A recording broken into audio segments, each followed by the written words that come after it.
تیز، بال سے زیادہ باریک، اندھیرے میں ڈوبا ہوا، جہنم کے اوپر بنا ہوا ہوگا، لوگ کٹ کٹ کر جہنم میں گر رہے ہوں گے، مگر سنو اس پل صراط کے کنارے آقا سجدے میں جا کر رب سلم امتی، رب سلم امتی کی صدائیں بلند کر رہے ہوں گے، اے اللہ میری امت کو سلامتی سے گزار دے۔ کتنی فکر ہے ہماری، سلم سلم کی ڈھارس سے، سلم سلم کی ڈھارس سے، پل سے پار چلاتے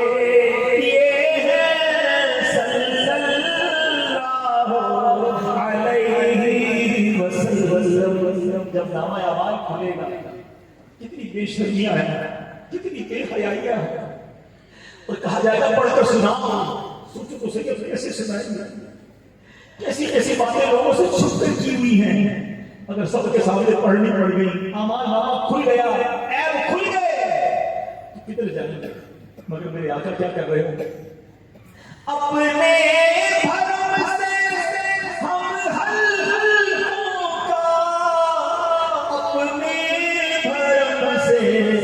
ہم ہلکوں کا پلہ بھاری بناتے، یہ ہے صلی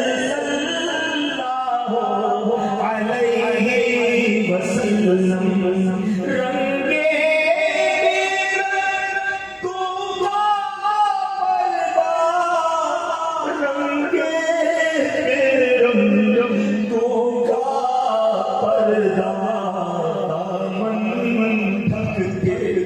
چھپاتے یہ ہے صلی اللہ علیہ وسلم۔ اللہ کو کتنا ناراض کر دیا، بار بار توبہ کر کے گناہ کی، اپنی بات ہم نے خود ہی بگاڑی ہے، اب کون بنا رہے ہیں؟ اپنی بنی ہم آپ بگاڑے، اپنی بنی ہم آپ بگاڑے، کون بنائے بنا دے، یہ ہے صلی اللہ علیہ وسلم۔ بتاؤ میرے پاس اتنے مہربان آقا، اتنے شفیق آقا، اتنی فکر کرنے والے آقا، کیا ان کی سوا کسی اور سے پیار کرنا چاہیے؟ کسی اور کی رضا کی فکر کرنی چاہیے؟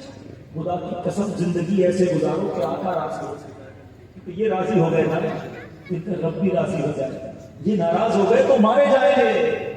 اعلیٰ حضرت سمجھاتے ہیں، فرماتے ہیں انہیں جانا، انہیں مانا، نہ رکھا غیر سے، اس سے ادھر مت جاؤ، آقا کا دامن تھا، ایک کو راضی کر دو، یہ ناراض ہو گئے تو پھنس جاؤ گے، اور اگر یہ راضی ہو گئے نا، للہ الحمد میں دنیا سے مسلمان ہے، پھر میرا پاک ہے۔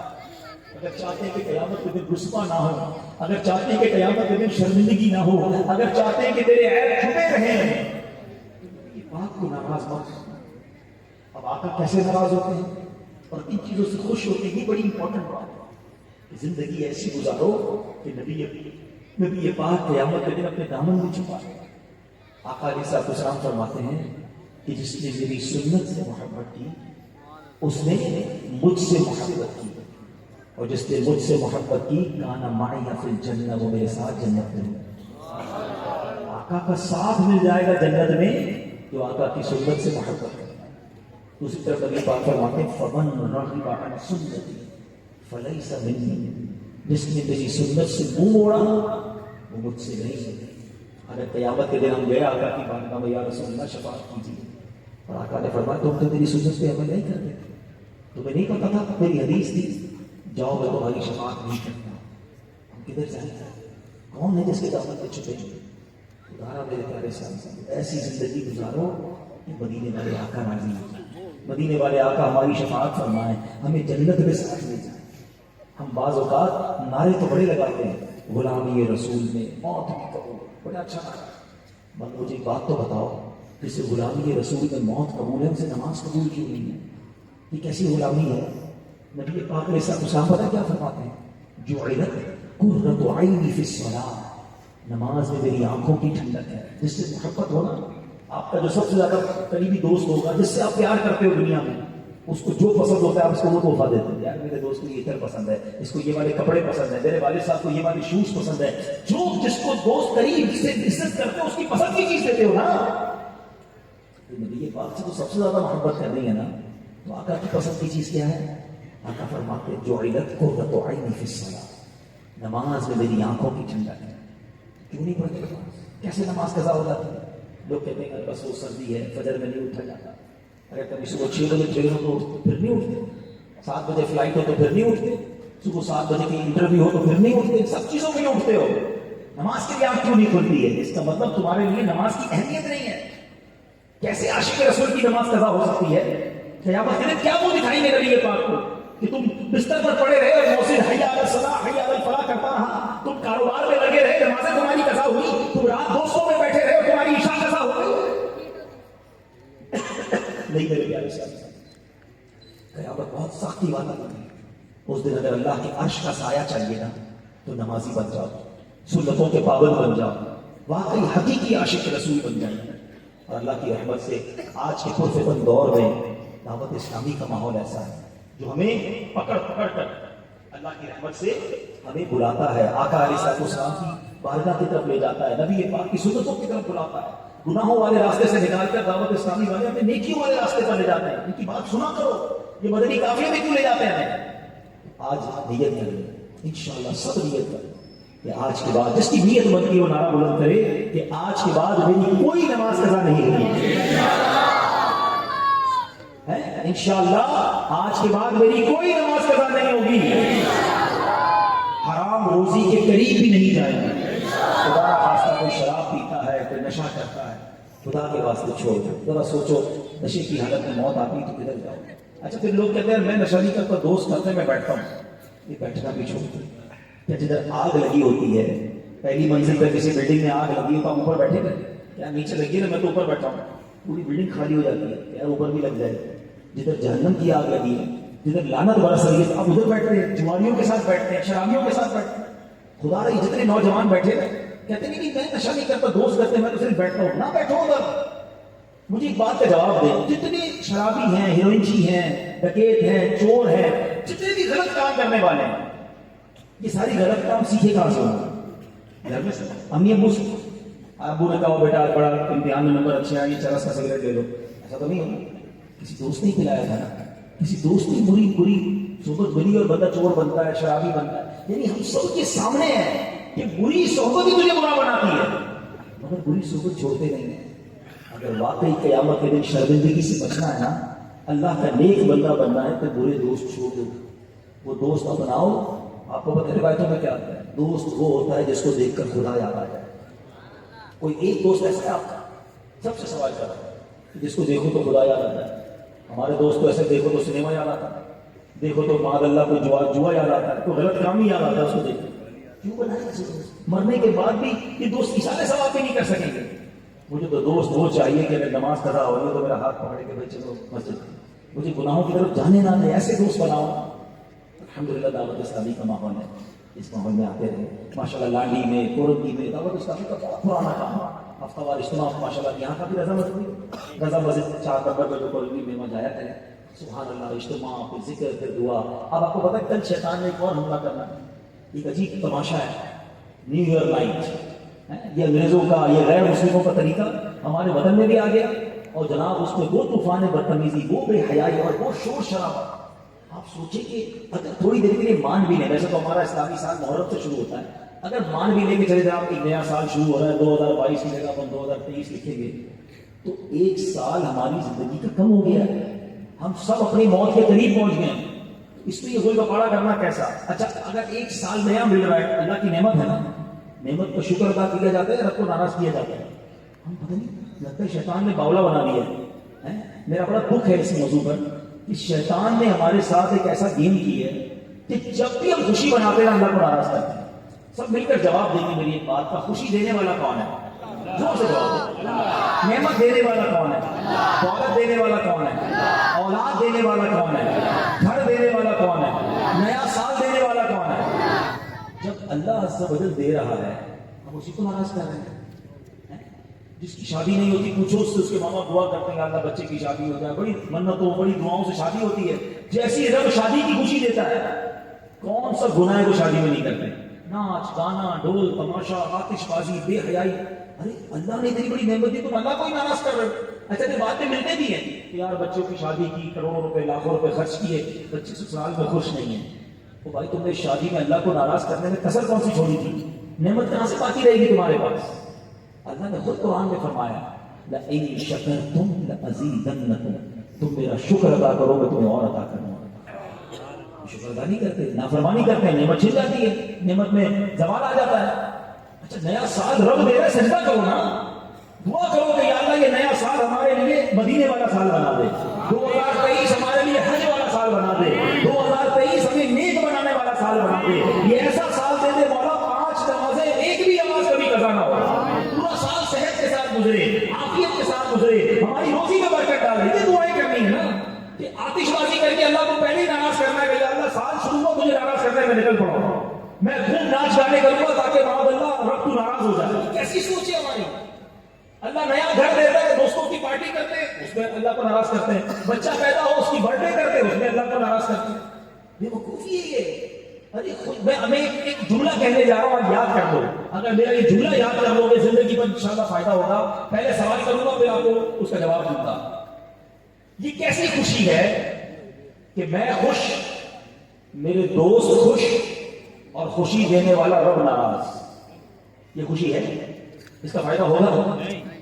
خوشی آئندہ سے ایسے بناؤ کہ میں بھی خوش, میرے دوست بھی خوش, خوشی دینے والا میرا مالک بھی خوش, وہ بھی راضی. ایسی خوشی کون منع کرتا ہے؟ کھلائے دوستوں کو کون منع کرتا ہے؟ شادی میں دعوت کرے کون منع کرتا ہے؟ بچے کی برتھ ڈے منائے کون منع کرتا ہے؟ ایک کاٹے کاٹ لو, کھانا کھلا, ناچ گانا کدھر سے آ گیا, اس میں میوزک کدھر سے آ گیا, بے پردے کے بیچ میں کیوں ڈال دی؟ اللہ رسول کی بات کرو, ناچ نہیں پڑ رہی. اچھی دماغ ہوگی.